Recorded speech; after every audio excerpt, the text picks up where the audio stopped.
مالټې کېږي، چزغی کېږي. هلکه چزغی پکې رښتیا هم دی. او دا جی ابراهیم لګیا دی او پټی یې کړی دی او اوږې پکې کرله، اوبه کوي او د دې محنت ریزلټ به ورته وروسته راوځي. ابراهیم اکا څنګه؟ باتینګڼ خو ولې ښه یم ورته که نه، باتینګڼ یې ځان له کړلي وو. تقریبا یو څو میاشتې به یې کېږي یاره، یو شپږ میاشتې به یې کېږي. اوس پکې هم باتینګڼ دي ګورئ ورته. ها نو سبزی به منې ها د تاسو لیدی شي، اوس پکې هم ښکلې ښکلې باتینګڼ دي او بس راکوز شي ځان له او سبزي وشوکئ او کور ته یې ووړئ، تازه سبزي.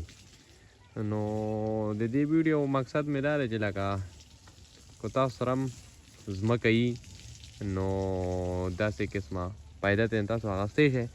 بینډۍ پکې کرلې وې او بینډۍ خو ختمې شوې او نورې اپله کرلي دي، اوس یې بیا نورې کرلي ډخه دغه بینډۍ دي او یې کې هم شته.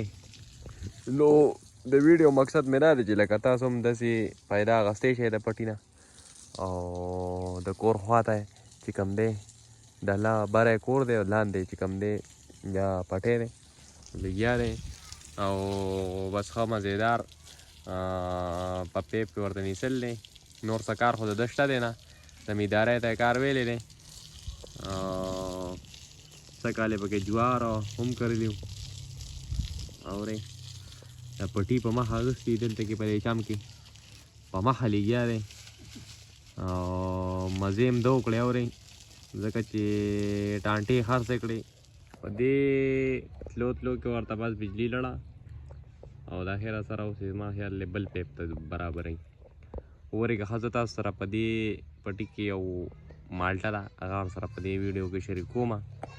نو راځئ چې دا مالټه مو ګورو. یاره که دې خو ډېره ښکلې مالټې کړلي یاره، څه کالې لکه ماشاءالله یې لکه ماشاءالله ښه ډاکه ده. ها اورې لا زیړې شوي لا صحیح نه دي. یې لکه ښکلې دانه ده پکې ده یو. ها بس دې باره کې څه وایې؟ بس ښکلی باغ دی، نه کار ته ضرورت شته نه روزګار که نه تازه سبزي وړم، پیاز هر څه بېغمه کېږي، مالټې کېږي، چزغی کېږي. هلکه چزغی پکې رښتیا هم دی، او پکې اغوز دی. تورۍ پکې هم کرلې وي، دا وګورئ تورۍ بادرنګ چې یې کرلي وو بادرنګ هم شته. هلکه ډېر مزېدار نه وو. او که نه او دا پکې کیلي دي، کیلې هم څه وخت تېر شي نو غونچکه ووړي په بوسو کې ګیري او دغه شي آنلاین غونته کې سیسټم دی. او بس دې سیډون ته تورۍ دا دغه کرلي وو دا بادرنګ او ورسره پکې کدوان او بس لګیا دی په مخه یې دا پټي اخیستي دي. نو بس دې ویډیو مقصد چې کوم دی تاسو ته ما ووایي هغه دا دی چې لکه تاسو هم سره کو داسې یو وړه غونده کې ځمکه وي هغې نه تاسو لکه فایده اخیستی شئ.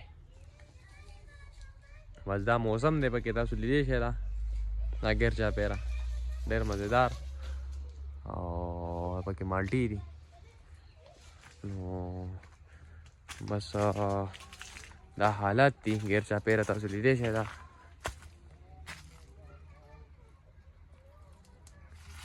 دا موسم دی او دا د کلي ماحول دی ساده ساده. نو بس امید دی چې دا ویډیو بس تاسو خوښه شوي. نو که خوښه شوي خو یې د خپلو ملګرو سره شیر کړئ او لایک کړئ او اوس موږ له راکړئ اجازت. د الله په امان.